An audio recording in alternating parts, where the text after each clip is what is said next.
Autre paradis dans l'univers immobilier, au-delà du salon nautique, cet autre paradis, c'est pour les rendements, les SCPI, des rendements supérieurs à 4,5% et une collecte encore record cette année. Est-ce que ça va durer longtemps tout ça? Est-ce que les SCPI vont longtemps rester attractives? On va poser la question à Frédéric Puzin. Bonjour. Bonjour Guillaume. Le président de Quorum AM, elles attirent de plus en plus encore cette année les particuliers, les SCPI? Oui, je pense que ça va être encore un très bon cru. Quelques chiffres, en 2015, les SCPI avaient collecté environ 4,3 milliards d'euros. Au 30 juin 2016, on était déjà à 2,6 milliards d'euros. Et on va sans doute avoir une progression sur l'année de 30%. On va finir sans doute au-delà des 5 milliards d'euros de collecte. Ce qui n'est pas rien, hein, c'est-à-dire qu'on sera à un peu plus du tiers de la collecte des fonds euros, rien que sur les SCPI. On va être à peu près au tiers et encore si la collecte de l'assurance vie en fonds euros tient voilà, sur la fin de l'année. Pourquoi une telle hausse de la collecte cette année encore, alors que les rendements, malgré tout, s'érodent un peu sur les SCPI? Oui, alors les rendements s'érodent, c'est vrai. L'année dernière, en moyenne, les SCPI délivraient du 4,9% sur 2015. 2016, il est attendu environ 4,7%.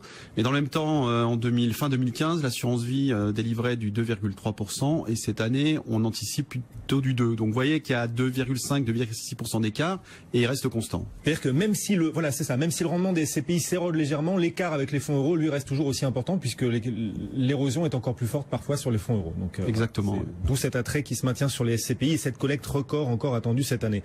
Ceci dit, ça c'est des rendements bruts, il y a des impôts dessus. Comment est-ce qu'on peut faire pour investir dans les SCPI, bénéficier des meilleurs rendements bruts tout en payant le moins d'impôts possible? Alors aujourd'hui, la martingale la plus courue et la plus connue, c'est celle de l'assurance vie. En fait, elle va vous permettre de ne pas fiscaliser vos revenus si vous les réinvestissez. C'est-à-dire qu'on peut mettre des SCPI dans de l'assurance vie, c'est possible? On peut mettre des SCPI dans des contrats d'assurance vie. D'ailleurs, les grands réseaux de banques assurances proposent généralement des contrats, souvent avec les produits maison, qui permettent évidemment cette défiscalisation sur le long terme. Voilà, vous bénéficiez à la fois du rendement de la SCPI et de l'avantage fiscal de l'assurance vie.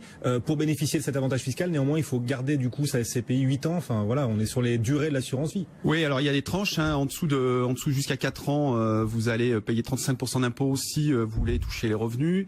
Entre 4 et 8 ans, vous allez payer 15% d'impôts. Et au-delà de 8 ans, vous ne paierez que 7,5% d'impôts. Auquel il faut rajouter les contributions sociales qui sont de plus de 15%. Donc avantage fiscal.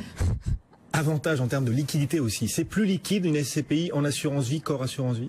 Oui, alors l'assureur vous garantit la liquidité dans les 3 mois. Donc c'est formidable, c'est de l'immobilier liquide. C'est-à-dire qu'au bout de 3 mois, on peut revendre sans aucun souci, sans avoir à s'en préoccuper. C'est facile de revendre une SCPI au bout de 3 mois. C'est garanti par l'assureur qui vous rachètera vos parts de SCPI. Bon, ça c'est les avantages. Il y a des inconvénients malgré tout à placer les SCPI dans l'assurance vie? Oui, alors il y a toujours un petit inconvénient quelque part. Et en la matière, le sujet, il est fiscal. C'est-à-dire que comme vous avez un attrait fiscal, l'assureur vous garantit en même temps la liquidité. Eh bien, il va se récupérer sur votre gain fiscal pour vous taxer, entre guillemets, sous forme d'honoraires et frais complémentaires. Alors du coup, on rentre quand même. Si j'ajoute les frais, alors est-ce que ça compense le gain fiscal ou pas? Alors, je vais vous donner un ordre de grandeur des frais. À l'entrée, ça va vous coûter entre 3 et 5%.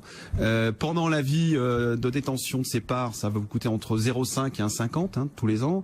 Et puis le jour où vous sortirez, ça vous coûtera entre 1 et 3. Voilà, donc cumulé l'un dans l'autre, entre un rendement des SCPI qui est environ de 5 et puis au bout du compte, une SCPI qui est dans votre contrat d'assurance vie, il va vous rester à peu près 3.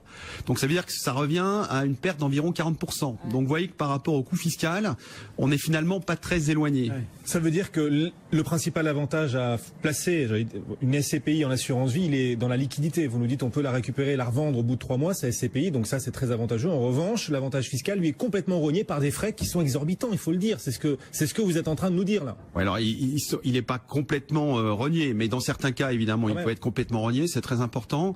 Après, il faut bien comprendre que c'est un produit qui va parfaitement dans les réseaux de banque assurance, puisque vous avez compris que en vous vendant le contrat dans lequel vous allez trouver effectivement les SCPI gérés par votre banque et votre assureur, il y a un intérêt bien évident du réseau en question à vous vendre ce produit. Mais malgré tout, on vous produit une liquidité, ce qui est quand même très intéressant sur un produit immobilier. Oui, c'est ça, liquidité de 3 mois, facile à revendre au bout de 3 mois. Pour l'immobilier, c'est pas si si mal.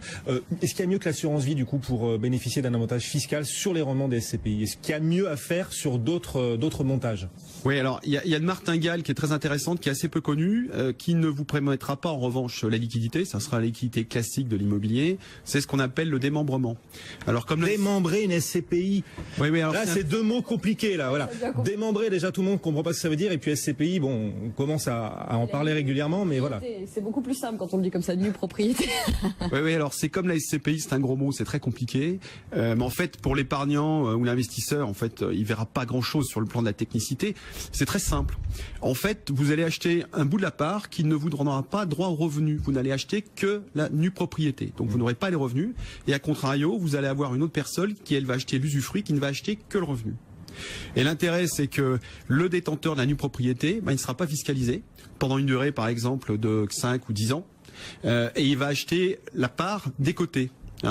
Sur 5 ans, il va payer ça entre 75 et 78%, et s'il l'achète sur 10 ans, il va payer ça entre 63 et 68%. Et l'avantage, c'est que au bout de 10 ans, il va récupérer l'intégralité de la part, et y compris le revenu attaché. Donc il n'est pas fiscalisé, et il a une forme non pas de plus-value, mais de discount, de rabais sur le prix de la part qu'il achète. Puisqu'il l'a acheté moins cher, vous le disiez, à 70-80% du prix normal. Exactement. Oui, mais manquerait plus qu'il soit fiscalisé sur des revenus qu'il ne touche pas pendant la durée de détention. En fait, son revenu, il est intégré dans le fait qu'il achète le prix de la part beaucoup moins cher. Ouais, enfin bon. Voilà. D'accord. Donc intérêt pour le nu propriétaire et pour l'usufruitier. L'usufruitier, lui, va acheter en fait un rendement élevé, puisqu'il va dégager suivant les périodes entre 6 et 10% de ce qu'on appelle le TRI. En fait, c'est le gain total entre le montant que vous investissez et le fait que vous avez touché l'intégralité du revenu, alors que vous ne payez la part qu'entre 20 et 30%. Et tout le monde peut démembrer des SCPI, c'est accessible à tout le monde, ou il faut quand même un ticket d'entrée élevé, voilà. Non, alors il y a plusieurs avantages sur le démembrement. C'est souvent dédié aux gens qui sont assujettis à l'ISF, puisque ça ne rentre pas dans l'assiette de l'ISF, mais ça serait un peu réducteur de rattacher le seul intérêt du démembrement aux détenteurs, enfin aux gens qui sont imposés à l'ISF. Surtout qu'ils ne le seront peut-être plus. Voilà, exactement. Il y a malgré tout le fait que vous n'êtes pas imposé pendant une période de votre vie qui peut être intéressante. Vous l'épargnez, vous avez 40, 50 ans, vous l'épargnez pendant 10 ans, vous n'avez pas besoin de revenus complémentaires, et surtout vous ne voulez pas être taxé sur ces revenus complémentaires, eh bien ainsi vous vous défiscalisez sur les revenus.